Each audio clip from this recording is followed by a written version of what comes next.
Lurzorua. Lurzorua lurraren gaineko geruza da, eta ezin kontaturiko bizidunez osatua da. Lurzoru emankor metro kubiko batean miliar bat bizidun bada. Ugaztun txikiek, zizare eta intsektuek, ziloak eginez, airea sagarazten dute eta materia organikoa deskonposatzen hasten dira.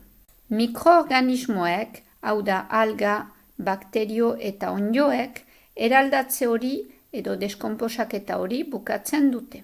Materia organikoaren deskonposaketa hori esker lortzen diren mineralak landareak elikatzen dituzte. Lurzorua egiazko ekosistema bat da, bere biozenosia, biotopoa eta haien arteko harreman ugarirekin.